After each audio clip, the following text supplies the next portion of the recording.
Olá pessoal, sejam bem-vindos a mais uma aulinha da Academia de Estudos Fernandinho Beltrão, Claudenildo Júnior na área, galera. Na aula de hoje veremos sequências e padrões e essa aula servirá como base para a aula da semana 11, que será sobre progressões aritméticas, e também para a semana 12, que será sobre progressões geométricas, tá bom? Então sejam bem-vindos, vamos começar a aula.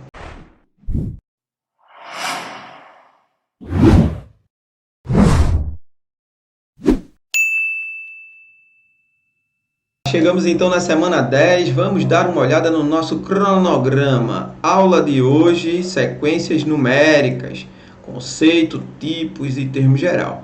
Semana que vem teremos na aula 11, progressões aritméticas e suas propriedades. E na outra semana, aula 12, progressões geométricas e suas propriedades. Beleza? Boa, galera! Então, aula de hoje, sucessões ou sequências, que você pode chamar assim também, padrões e regularidades. Na verdade, nós gostamos muito de padrões. Tanto que nós vemos padrões até onde não tem. Por exemplo, às vezes você está deitado na praia, aí olha para aquela nuvem, aí vê um objeto, a nuvem está com o formato de um cãozinho, de uma coisa conhecida, de um rosto, de uma pessoa. Na verdade, ali é o seu cérebro lhe enganando, fazendo com que você veja coisas que não tem, procurando padrões até onde não tem. Tanto que Einstein, esse matemático norte-americano, disse assim: a matemática é a ciência dos padrões. Então, no nosso dia a dia, por exemplo, vemos padrões em várias situações. Por exemplo, a relação do nome de aluno de uma classe segue um padrão. Os números de casas de uma rua, outro padrão. Na música, as notas musicais, dó, ré, mi, fá, sol, lá, si, padrão também. Então, ao nosso redor, descobrimos inúmeros tipos de sequências. E aí a gente vai estudar esses tipos de sequências. Vamos começar falando sobre sequências numéricas, por exemplo. Quando você olha para essa sequência aqui, o importante em todas elas que nós iremos ver é qual é a lógica que cerca essa sequência, esse rol, etc. Se você olhar direitinho aqui, essa sequência ela cresce de 3 em 3. É uma sequência aditiva, que depois a gente vai dar um nome para ela, que é uma progressão aritmética, na aula que vem. Essa outra sequência aqui é uma sequência de repetição. Observe, 5, 4, 8, 1, 3, 5, 4, 8, 1, 3, se repete de 5 em 5, tá bom? É uma sequência infinita que se repete de 5 em 5. A gente também vai estudar esse tipo de sequência. Boa! Também iremos estudar sequências de figuras. Por exemplo, observe essa sequência. Observe os quadradinhos brancos, como eles estão crescendo. Observe os quadradinhos pretos, como eles estão crescendo. Então, a gente vai responder algumas perguntas baseado nesse desenho aqui. Ele diz assim: quantos quadradinhos pretos devemos ter na sétima figura? Ora, se na segunda tem 2, na terceira tem 3, na quarta tem 4, mesmo que eu não diga que essa ordem irá permanecer a mesma a longo prazo, você tende a dizer que na sétima figura tem 7 quadradinhos, tá certo? É o seu cérebro criando padrões. É verdade, se essa lógica persistir, na figura 7 teremos 7 quadradinhos pretos. Quantos quadradinhos brancos teremos na oitava figura? Veja que para contar os quadradinhos brancos, com o passar do tempo, essa missão vai ficando mais difícil. Você tem 1, depois tem 2, mas depois você tem 6, e depois essa conta vai ficando mais complicada. Mas tem como você criar uma regra. Observe que na segunda figura tem 2, se você contar o total que são 4 e subtrair a diagonal, você encontra os brancos. Olha só, não tem 9 no total? Ó, 3, 6, 9, menos 3 tem 6. Aqui você não tem 16, ó, 4 vezes 4, que é fácil contar, 16, menos 4 dá 12. Ah, a gente acabou de criar uma regra. Se você pegar a posição ao quadrado e subtrair a diagonal, você encontra a quantidade de quadradinhos brancos. Então, a quantidade de quadradinhos brancos vai ser regida por uma lei. É o total de quadradinhos, que é n ao quadrado, que é a posição ao quadrado, menos a quantidade de quadradinhos na diagonal, que são os quadradinhos pretos, beleza? E essa lei a gente chama lei de formação. Por exemplo, na quarta figura, você terá 4 ao quadrado menos 4. Então, na quarta figura, você terá 16 menos 4. Você terá 12 quadradinhos brancos. Acabou de criar uma lei que a gente chama lei de formação da sequência. A gente vai fazer isso muitas vezes ao longo da aula, tá bom? A gente vai criar essas leis que vão representar uma quantidade de um fenômeno que a gente quer descobrir. Letra B. Quantos quadradinhos brancos devemos ter na oitava figura? Bom, baseado na regra que eu criei, a gente consegue calcular na oitava figura. Então, vai ficar 8 ao quadrado menos 8, que dá 64 menos 8, que é igual a 56, sem precisar desenhar e sem precisar contar de um por um. Então, na oitava figura, 56, por exemplo. Escreva a sequência dos quadradinhos brancos. A sequência dos quadradinhos brancos, a sequência é representada pelos seguintes números. 1, 2, 6, 12, são os números que nós fomos descobrindo. São essa sequência. Escreva a sequência dos quadradinhos pretos. Então, você tem 0 na primeira, depois 2, depois 3, 4 e assim por diante. Escreva uma fórmula que permita calcular a quantidade de quadradinhos brancos. Isso a gente fez aqui. Então, está aqui. Essa é a lei de formação que calcula a quantidade de quadradinhos brancos. Muito bem, vamos seguir para outro exemplo. Olha, observe esse exemplo, observe essa sequência. Na primeira figura tem um quadradinho, na segunda tem 4, na terceira tem 9, na quarta tem 16. Então, eu já sei qual é a lei que representa essa figura, a depender da posição. Então, por exemplo, você pode escrever assim. Existe uma relação entre a posição e a quantidade de quadradinhos. Na primeira figura tem 1, na segunda tem 2 ao quadrado, que é igual a 4, na terceira 3 ao quadrado, que é igual a 9. Tá bom? E assim por diante. Uma regra geral seria n ao quadrado. Então, muito bem. Então, se quisermos calcular na sexta posição, vai ser 6 ao quadrado, que dá 36. E na décima, 10 ao quadrado, que é igual a 100. Boa. Vamos seguir. Escreva os 7 primeiros termos dessa sequência. Então é fácil. Vai ser 1, o segundo é 4, o terceiro é 9, depois 16, depois 25, 36 e 49. Nem precisa escrever. Você já entendeu a regra. E a expressão do termo geral é exatamente essa expressão que está aqui no quadrinho. F de n é igual a n ao quadrado. Ou também, no futuro, nós iremos escrever assim. AN igual a n ao quadrado. É a mesmíssima notação, tá bom? Ou você escreve assim ou assim. Tanto faz, você vai escolher. Boa! Vamos mais. Na figura, cada quadradinho é formado por 4 palitos de comprimentos iguais. Escreva a sequência de palitos que formam essas figuras. Na primeira figura, são 4 palitinhos. Ele está dizendo assim, que cada segmento desse é representado por um palitinho. Então, na segunda vai ter 3, mais 3, 6, mais 3, 9, vai ter 10. Na outra vai ter 3, mais 3, 6, 9, 12, 13, 14, 15, 16. Eu vou escrever essa sequência para a gente tentar identificar qual é a lógica que rege esses números. Então, você tem, na primeira posição, você tem 4 palitinhos. Na segunda posição, 3, 6, 9, 10 palitinhos. Na terceira posição, você tem 16 e assim por diante. Então, na 10ª posição, quantos palitinhos teríamos? Ou seja, qual é a lei da nossa formação? Aí você tem que observar qual é a regra que é regida. Para chegar em 10, aumentou 6. Para chegar em 16, você tinha 10 e aumentou 6 de novo. Então, eu já sei o que está acontecendo. De forma geral, n, o 4 sempre está aparecendo. E a quantidade de número 6 depende da posição. Por exemplo, quando estávamos na primeira posição, não tinha nenhum número 6 aqui, era 6 vezes 0. Na segunda posição, 6 vezes 1. Na terceira, observe que o 6 apareceu 2 vezes. 6 vezes 2. Então, numa n-ésima posição, o 6 vai aparecer n menos 1 vez. Observe que isso é importante para você aprender a montar essa lei de função, essa lei de formação, essa lei das sequências. Quando aqui é 1, aqui é 0. 1 é uma unidade menor. 2 é 1, é 2 menos 1. Observe que aqui, para dar o número 1, você faz assim. 2 menos 1. 3, para dar 2 aqui, é 3 menos 1. Então se aqui for n, ali vai ser n menos 1.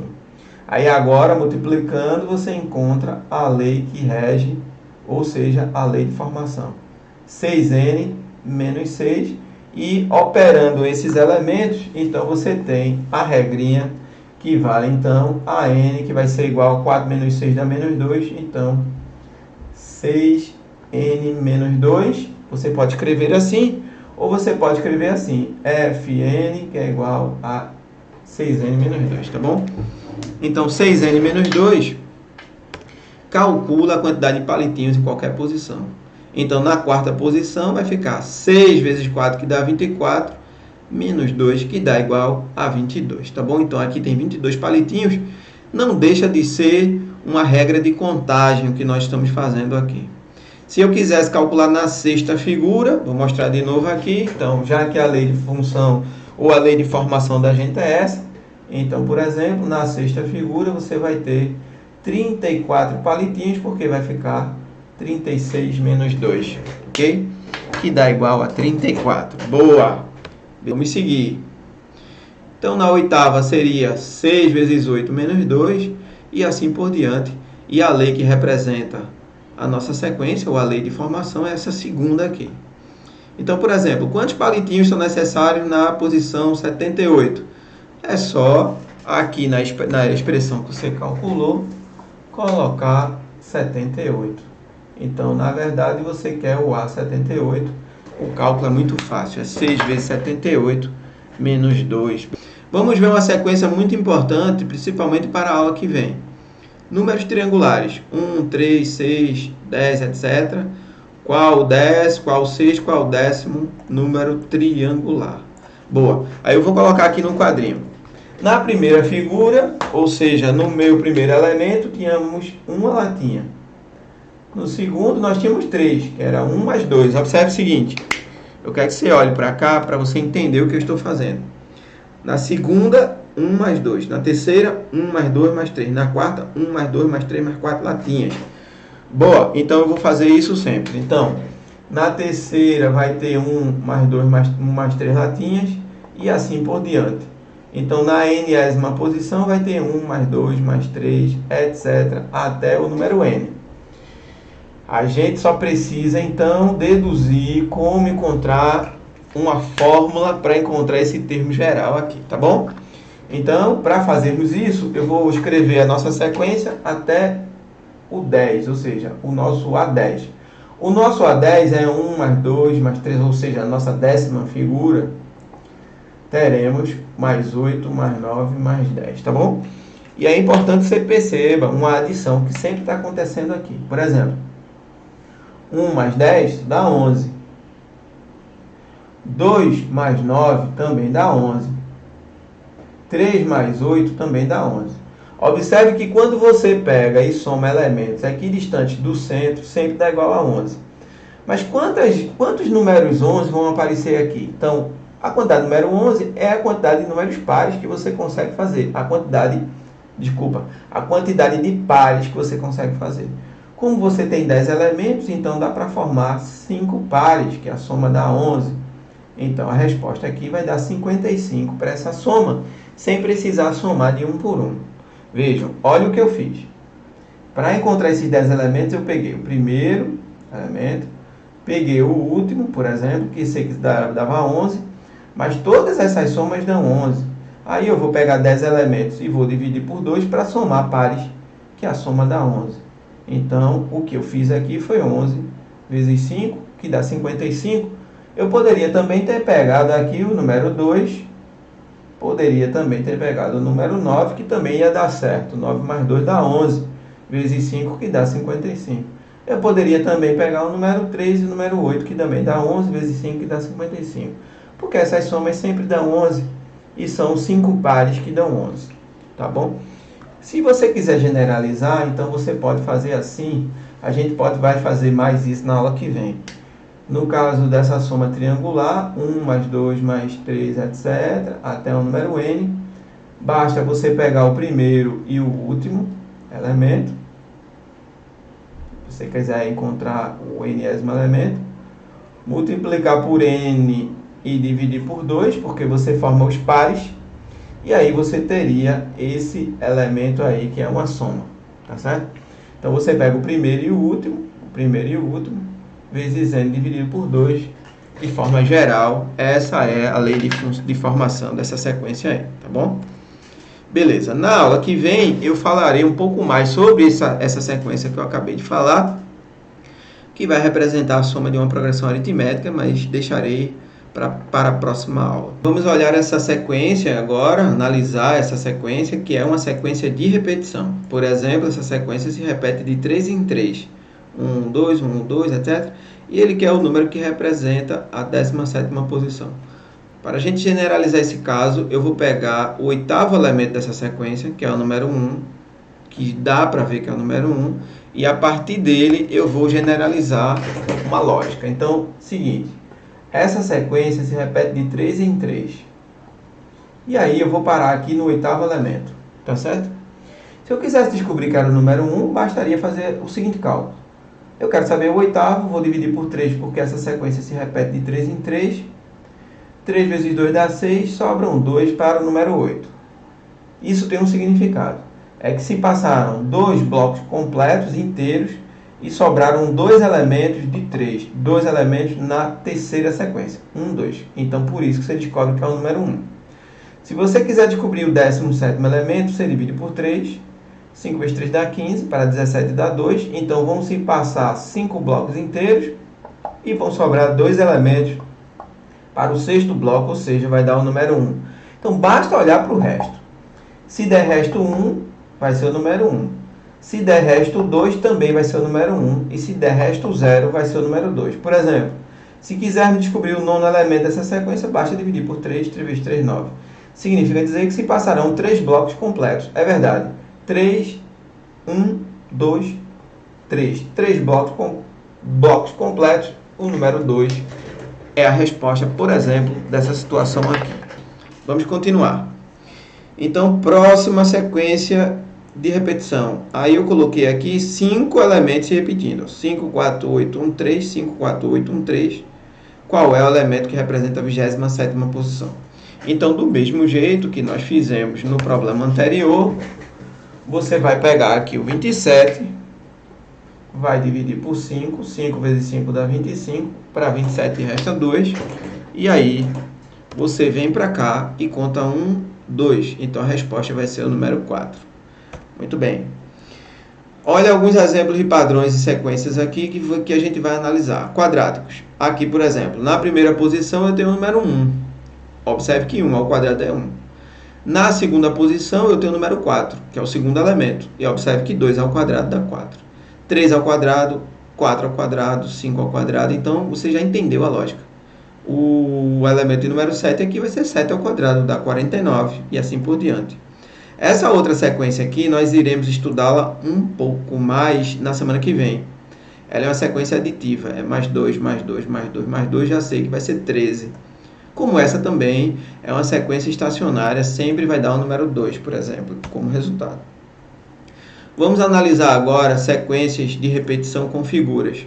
Essa sequência aqui ela se repete de 4 em 4. Observe que tem 4 figurinhas, depois 4 se repetindo de forma igual, de 4 em 4. Aí ele quer que você calcule aqui na posição 149. Aí você vai fazer o seguinte, você vai pegar 149, vai dividir por 4 para tentar descobrir o resto. 4 vezes 3 dá 12, para 14 dá 2. 7 vezes 4 dá 28, para 29 deu 1. Então, o resto deu 1. Como o resto deu 1, então o resultado vai ser a nossa primeira figurinha. Então, por exemplo, a nossa primeira figurinha aqui é uma estrela de 4 pontas aqui. Então, na posição 149 também será. Aqui é resto 1, aqui daria se fosse resto 2. Esse desenho daria se fosse resto 3. Vamos seguir. Vou colocar mais um exemplo aqui para a gente seguir. Então, uma sequência com 5 repetições, por exemplo, eu quero saber a posição 149. Então, se tem 5 elementos, eu pego 149 e divido por 5, claro. 5 vezes 2 dá 10, para 14 dá 4. 9 vezes 5 dá 45, o resto é 4. Olhando para o resto, você descobre qual é o número que vai dar. Se o resto deu 4, então significa dizer o seguinte. Resto 1, resto 2, resto 3, resto 4. Número 3 é a resposta. Resto 0 seria também o número 3, tá bom? Agora vamos ver uma questão contextualizada, né? Um pouquinho contextualizada. Diz assim: hoje é quarta-feira, devo pagar uma dívida exatamente daqui a 15 dias. Em que dia da semana cairá o 15º dia? Essa é uma típica questão que você usa padrões, tá bom? Eu vou fazer uma contagem direta. Depois a gente vai criar uma regra para contar de forma indireta esse caso agora, tá bom? Então é o seguinte, galera. Temos o dia da semana, os dias da semana, que é o seguinte: hoje é quarta, aí quinta, sexta, sábado, domingo, segunda, terça, aí volta para quarta de novo, claro, né? De 7 em 7 dias, essa sequência se repete porque ela é um padrão, e assim por diante. Bom, se eu tenho uma dívida, aí ele quer saber o seguinte: daqui a 15 dias ela vai cair em que dia? Se eu tenho uma dívida hoje, o meu primeiro dia é amanhã. Tem que entender isso, que quando for uma dívida, amanhã é que nós teremos o primeiro dia da dívida, tá? A gente conta assim. Então amanhã é o primeiro dia, sexta é o segundo, terceiro, quarto, quinto, sexto, aí você vai 7, 8, 9, 10, 11, 12, 13, 14, 15. Então a quinta-feira seria o meu 15º dia de dívida. Mas como eu posso descobrir que é quinta-feira sem precisar montar esse quadrinho? Você faz o seguinte: são 15 dias de dívida que você quer descobrir. Você divide por 7, porque a semana se repete 7 em 7. 7 vezes 2 dá 14 e sobra 1. Aí você vai olhar para o resto. Se o resto for 1, aí o dia que você vai pagar, o dia que vai cair, vai ser uma quinta-feira. Se der resto 1. Se der resto 2, vai ser sexta-feira. Se der resto 3, vai ser um sábado. Resto 4, domingo. Resto 5 vai ser uma segunda. Resto 6 é uma terça. E resto 0 vai voltar a ser quarta-feira. Essa sequência ela é um pouquinho diferente da sequência de figuras. Porque a dívida da gente, ela só começa a rolar a partir de amanhã, tá certo? Lembra que na figura aqui era resto 1, aqui era resto 2. Se for uma dívida, resto 1 é a partir de amanhã, tá certo? Então, por exemplo, eu vou fazer mais um exemplo aqui para você entender, que é um exemplo aqui que eu criei, que é o seguinte: se essa dívida for paga daqui a 90 dias, qual é o dia da semana? Então, se for daqui a 90 dias, você vai fazer o seguinte: você vai pegar 90, vai dividir por 7, porque a semana se repete 7 em 7. 7 vezes 1, 7. 7 vezes 2 dá 14. 14 para 20 dá resto 6. Aí então, resto 1 é quinta, resto 2 é sexta, sábado, domingo, segunda. Então vai cair numa terça-feira.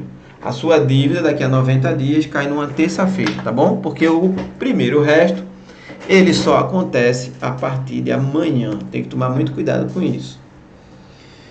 Muito bem, vamos fazer agora a representação dos elementos em uma sequência. Então, por exemplo, quando você tem uma sequência, você tem a seguinte sequência: 0, 2, 4, 6, etc. A gente vai criar uma nomenclatura agora, que é o seguinte: o primeiro elemento a gente vai chamar de A1, o segundo elemento de A2, o terceiro elemento é o A3 e assim por diante, tá bom? E o nésimo elemento, obviamente, a gente vai chamar de AN, nosso nésimo elemento, tá bom? Claro, eu já vim falando sobre isso durante a aula, mas agora de forma mais formal. Então, vamos fazer daqui a pouco um exemplo que fala sobre a lei de formação. A lei de formação é uma regra, que eu venho falando desde o começo, que rege todos os números de um rol, que é a lógica que cerca um rol de números, que você consegue encontrar um elemento qualquer, um nésimo elemento. Então, por exemplo, foi dada a seguinte sequência: determine os 5 primeiros dessa sequência, de forma que a lógica, ou seja, o termo geral, ou a lei de formação dessa sequência seja AN, que é igual a 3N mais 2. Então, por exemplo, se você quiser fazer isso, então você vai fazer assim: o AN, que vai ser igual a 3N mais 2. Se você quiser encontrar o seu primeiro elemento, basta colocar no lugar de N o número 1. 3 vezes 1, 3, mais 2, 5. No lugar de N o número 2, 3 vezes 2, 6. 6 mais 2 dá 8. E assim por diante, você vai encontrar todos os elementos da sua sequência. 3 vezes 3, 9. 9 mais 2 dá 11. Beleza? Mas se você conseguir encontrar o padrão, você não precisa mais substituir. Por exemplo, observe que está aumentando de 3 em 3. Se você conseguir enxergar isso, aí você já pode dar sequência, tá bom? Na construção dos elementos que você vai descobrindo da sua sequência. Boa. Algumas vezes vão aparecer para vocês somas de sequências. Como funciona somas de sequências? Vai ser dada uma expressão que ela é assim: a soma de uma sequência pode ser dita, suponha que ele dita assim, é n ao quadrado menos n. Suponha uma fórmula dessa. Se aparecer a soma quando n é igual a 1, você coloca 1 aqui e 1 aqui, mas essa soma representa somente um elemento, que é o primeiro elemento, tá bom? Mas se você colocar o número 2, cuidado, porque quando você coloca o número 2 ali, que você tem 2 ao quadrado menos 2, na verdade, quando você põe a soma de dois elementos, isso aqui é o primeiro elemento mais o segundo elemento, tá bom? Que vai dar igual a 4 menos 2, que dá igual a 2. Aí, de posse do primeiro elemento, que é igual a 0, você encontra o segundo elemento, que é o número 2, por exemplo. Tá bom? Então, beleza. De posse desses dois números, vamos encontrar o terceiro elemento. Veja, você tem o primeiro elemento dessa sequência, que é 0, o segundo elemento, que vale 2. Não é verdade? Agora, vamos para o terceiro elemento dessa sequência. Você tem, aqui é o primeiro elemento e aqui é o segundo elemento dessa sequência, é o A2. Para encontrarmos o terceiro elemento, vai dar 3 ao quadrado menos 3. E a soma de 3 elementos é o primeiro, mais o segundo, mais o terceiro, que dá esse resultado, mais o A3, tá bom? 3 ao quadrado é 9, 9 menos 3 dá 6, o primeiro elemento é 0, o segundo elemento é o número 2, e agora sim a gente vai encontrar o terceiro elemento. Então, o terceiro elemento dessa sequência vai ser o número 4, por exemplo. Então, o terceiro elemento dessa sequência, o A3 é o número 4. É assim que você encontra, tá bom? Agora vamos ver uma sequência bem famosa chamada sequência de Fibonacci. Bom, eu vou primeiro apresentar a sequência, depois eu mostro a lei de formação dessa sequência. Essa sequência ela funciona assim, ela começa com 0 e número 1, e para encontrarmos o terceiro elemento, nós iremos somar os dois anteriores. É 1 mais 0, que dá igual a 1. Para encontrarmos o quarto elemento, a gente soma os dois anteriores, 1 mais 1, que dá 2. E assim por diante. Observe que o 3 é 2 mais 1, o 5 é 3 mais 2, o 8 é 5 mais 3 e assim por diante. Essa é chamada sequência de Fibonacci, tá bom? Ou números de Fibonacci. Agora, o importante é você entender como funciona a lei de formação dessa sequência. A lei de formação dessa sequência é uma síntese de 3 sentenças. É uma fórmula com 3 sentenças. Onde você tem aqui, isso significa dizer o seguinte: para o primeiro elemento, n igual a 0, é o elemento inicial, ele vai ser igual a 0. Fn igual a 0. Para o elemento que vem depois, quando n for igual a 1, ele vai ser igual a 1. Está aqui escrito. E a gente diz que agora que você faz uma recorrência, que é assim: o elemento que você quer encontrar, ele vai ser igual à soma dos dois anteriores. Quando você coloca essa expressão Fn menos 1, significa dizer um elemento antes do número 1. No caso aqui, é o número 1 também. E dois elementos anteriores seria o 0. Então, você soma, por exemplo, 1 mais 0 para dar igual a 1. É assim que funciona essa lei, que a gente chama lei de formação com várias sentenças. Tá bom? Vamos fazer agora alguns exercícios. Fazer a questão número 1, que diz assim: o contrato de trabalho de uma enfermeira prevê que, por semana, ela trabalhe 6 dias e tenha um dia de folga. A cada semana, porém, o dia de folga muda, sendo segunda-feira na primeira semana, terça-feira na segunda, quarta na terceira e assim por diante. Até que na 7ª semana a folga ocorra no domingo. A partir da 8ª semana, o ciclo recomeça. Se essa enfermeira teve folga em um sábado, dia 1º de março, então a próxima folga que ela terá em um sábado será em qual mês? Galera, seguinte, a primeira folga dela foi no sábado, então você tem sábado, domingo, segunda, terça, quarta, quinta, sexta e volta para o sábado, certo? Aí, quando for voltar para o sábado de novo, vai acontecer isso. Ela teve uma folga no sábado, isso passou uma semana. Ela vai ter uma folga no domingo, aí se passou mais uma semana. Ela vai ter uma folga na segunda, outra semana, depois na terça, aí depois na quarta, depois na quinta e depois na sexta. Aí se passaram 1, 2, 3, 4, 5, 6, 7 semanas, aí imediatamente no sábado ela tem uma folga. Ou seja, se passaram 7 semanas, 7 semanas são 49 dias. Como agora é dia 1º de março, então vai ser em abril. É 1º de março, mais 49 dias vai cair no mês de abril. Então, a resposta dessa questão aqui é abril, letra B de bola. Segunda questão. Pontes de treliças são formadas por estruturas de barras geralmente em forma triangular, com o objetivo de melhor suportar cargas concentradas. Está aqui o modelo. Nas figuras a seguir, há uma sequência com 1, 2, 3 setores triangulares, com as respectivas quantidades de barras de mesmo comprimento. Aí na figura a seguir, você tem aqui um setor triangular com 3 barras, 2 setores triangulares com 5 barras e 3 setores triangulares com 7 barras. Observando nas figuras que o número de barras é função do número de setores triangulares, qual é o número n de barras para n setores triangulares? Galera, seguinte. Na primeira figura, ou seja, no nosso primeiro elemento, nós tínhamos 3 barras. No nosso segundo elemento, se você prestar atenção, foram aumentadas 2 barras. E no terceiro elemento, ou seja, na terceira treliça, que ele fala, você aumentou 2 mais 2, ou seja, foram aumentadas 4 barras.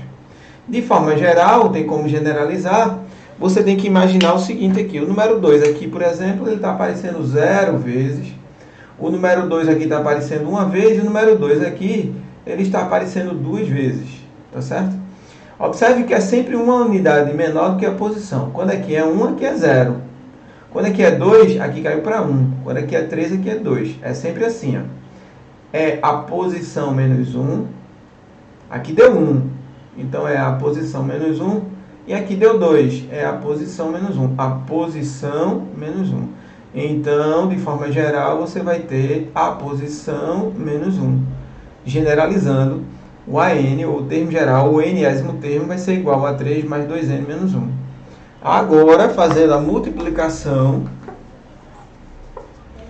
que é a distributividade, você tem AN vai ser igual a 3 mais 2 vezes n, que dá 2n, e 2 vezes menos 1 dá menos 2. Então, resolvendo essa parte de cima agora, você vai ter o termo geral igual a 2n e 3 menos 2 dá 1.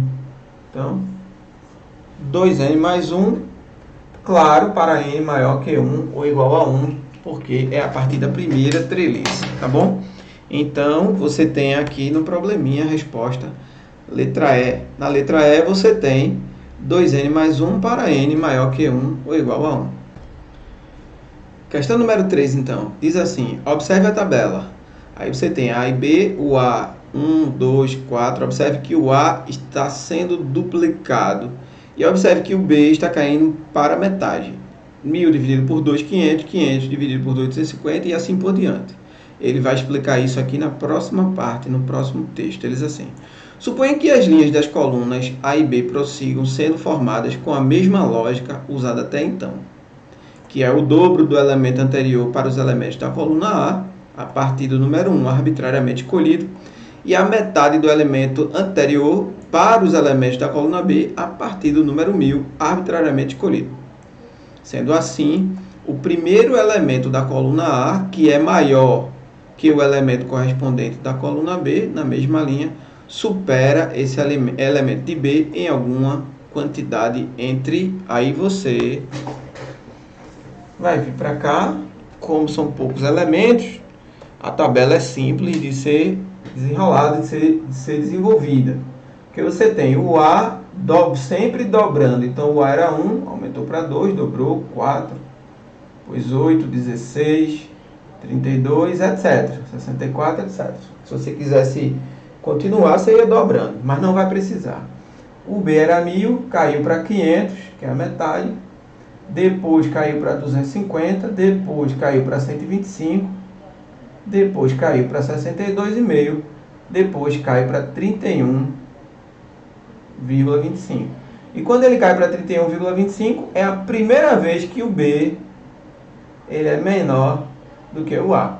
O B sempre vinha maior que o A, sempre maior, até que aqui na 1, 2, 3, 4, 5, na sexta interação, ele foi menor que o A. E aí, quando acontecer isso, ele quer saber o seguinte: quanto é que o A vai superar o B? Aí você faz a diferença. 5 para 10 dá 5, vai 1. 3 para 10 dá 7, aí 1. 0,75.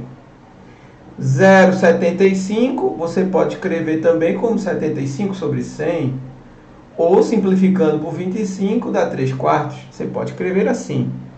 Aí ele quer que você encontre esse valor dentre os valores que estão nas alternativas. Vê só, vem para cá. Nas alternativas nós temos valores cujo denominador é o número 8. Então a gente vai escrever o nosso número com o denominador 8. Então vamos fazer o seguinte: vamos multiplicar por 2 numerador e denominador, ficaremos com 6 oitavos. Então, voltando para cá, para a nossa questão, 6 oitavos está entre 5 oitavos e 7 oitavos, resposta letra D. Porque você tem 5 oitavos menor do que 6 oitavos, 6 oitavos menor que 7 oitavos, tá bom? Eu vou escrever aqui para você. A nossa resposta dá 6 oitavos, aí você escreve assim: 5 oitavos é menor que 6 oitavos, que é menor do que 7 oitavos. Claro, porque 5 é menor que 6 e 6 é menor que 7, o denominador é igual. Então, resposta dessa questão, letra D. Massa. Então, deixa eu voltar para cá. Resposta, letra D. Valeu! Vamos agora para a questão de número 4, que diz assim: uma professora realizou uma atividade com seus alunos utilizando canudos de refrigerante para montar figuras, onde cada lado foi representado por um canudo. A quantidade de canudos C de cada figura depende da quantidade de quadrados Q que formam cada figura. A estrutura de formação das figuras está representada a seguir. Então, na figura 1, você tem 4 canudinhos. Cada segmento desse representa um canudinho. Na figura 2, foram colocados mais 3 canudinhos, fora os 4 que já havia. Na figura 3, mais 3. Então, se você observar, sempre estão sendo colocados mais 3 canudinhos, tá certo?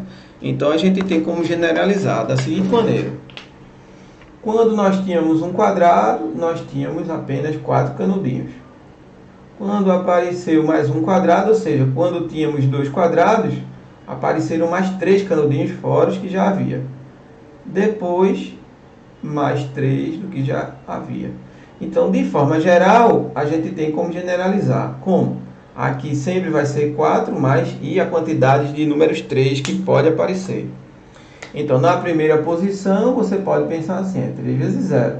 Na segunda, que tem 2 quadrados, 3 vezes 1. Na terceira, o 3 aparece 2 vezes, então 3 vezes 2. Então já sabemos o que vamos fazer. O número 3, na n ª posição, vai aparecer n menos 1 vez. Professor, ainda não entendi essa história de n menos 1. É a posição menos 1. Observe que aqui a posição 1, aqui deu 0. 0 é 1 menos 1. É a posição menos 1. Aqui é o número 2. Aqui vale 2 menos 1, por exemplo, que dá 1. Aqui é o número 3, aqui apareceu 2. Então significa dizer que esse 2 aqui vale 3 menos 1. Então se aqui for n, ali vai ser n menos 1. Aí você generalizou para encontrar a fórmula do termo geral, você pode falar assim também, ou a lei de formação da montagem desses canudinhos. Fazendo a distributividade, 3 vezes n e menos 3, você encontra aqui 3n, 4 menos 3, que dá igual a 1. Tá certo? Então, para mim aqui, eu coloquei o n, a n e coloquei n aqui, mas aqui representa o C e aqui 3Q mais 1. O que significa esse C e esse Q? C é a quantidade de canudos e Q é a quantidade de quadrados que nós tínhamos em cada posição. Então, quando você tem um quadrado, 3 vezes 1, 3 mais 1, 4 canudos. Quando você tem 2 quadrados, 2 vezes 3, 6 mais 1, 7 e assim por diante. Então, essa expressão aqui representa a quantidade de canudos, tá? A depender da figura. Beleza. Que é exatamente isso que ele vai querer da gente, eu vou mostrar. Então você tem aqui. Que expressão fornece a quantidade de canudos em função da quantidade de quadrados de cada figura. Então a resposta é a letra B de bola. Valeu. Questão de número 5. Diz assim. Em um trabalho escolar, João foi convidado a calcular as áreas de vários quadrados diferentes, dispostos em sequência da esquerda para a direita, como mostra a figura. Aí tem um quadrado, que é o primeiro, o segundo quadrado é maior, o terceiro, o quarto, o quinto e o sexto, e assim por diante. O primeiro quadrado da sequência tem lado medindo 1 centímetro. O segundo quadrado tem lado medindo 2, o terceiro 3, e assim por diante. Você está dizendo o seguinte, esse quadrado tem 1 centímetro, porém tem área igual a 1, é 1 vezes 1. Esse outro aqui tem 2 centímetros de lado, 2 vezes 2, 4 é a área, 3 vezes 3 dá 9, 4 vezes 4, 16 e assim por diante. O objetivo do trabalho é identificar em quanto a área de cada quadrado da sequência excede a área do quadrado anterior. A área do quadrado, que ocupa a posição n, na sequência foi representada por AN. Boa! Para n maior que 2 ou igual a 2, o valor da diferença entre AN menos AN menos 1 em centímetros quadrados é igual a quanto? Então, veja só, a gente quer o quadrado de lado n menos o quadrado de lado n menos 1. Então, vamos ver como é que faremos. Então, galerinha, temos o seguinte. Temos um quadrado de lado n menos 1. Vou colocar aqui, n menos 1. Antecedendo o quadrado de lado n. E a gente quer calcular a área do quadrado n menos a área do quadrado a n menos 1. Bom, como ele é um quadrado, então base vezes altura são iguais. Então a área do quadrado a n, que é esse quadrado daqui, a área dele é n vezes n, que dá n ao quadrado. Menos a área desse quadrado aqui vai ser n menos 1 ao quadrado. Então, essa diferença, ou seja, a n menos a n menos 1 vai ser igual a n ao quadrado menos, aí você desenvolve esse produto notável, que vai ficar o quadrado do primeiro, menos 2 vezes o primeiro vezes o segundo, mais o quadrado do segundo.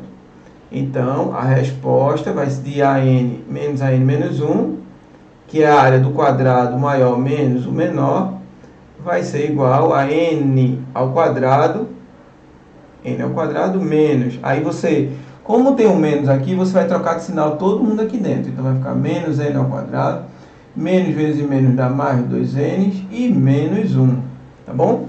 Agora basta desenvolver essa expressão aqui, então você tem a n menos 1, ou seja, a área do maior menos a área do menor, n ao quadrado menos n ao quadrado, vai ficar então igual a 2n menos 1 como resposta, beleza? Aí voltando para cá, para a gente encontrar aqui a resposta, nós temos aqui na letra A a resposta. 2n menos 1 como a diferença entre as áreas. Vamos para a próxima questão agora. Vamos agora para a última questão, que diz assim. A figura mostra 5 retângulos justapostos de uma sequência. Todos os retângulos possuem a mesma altura, igual a 1 centímetro. Então, a altura é 1 centímetro em todos os retângulos. 1 centímetro. Beleza. Sabendo que 1 metro quadrado equivale a 10.000 centímetros quadrados e que a sequência é constituída por 100 retângulos, a figura formada tem área igual a quanto? Então, a área total dessa figura, ela vai ser igual à soma dos retângulos. Se você olhar direitinho aqui para a nossa figura, vamos ver de novo. Você tem os retângulos tendo medida de lado 2, altura 1. Aí depois tem 2 mais 2 mais 2, aumentou 4. Depois 2 mais 2 mais 2, aumentaram 4.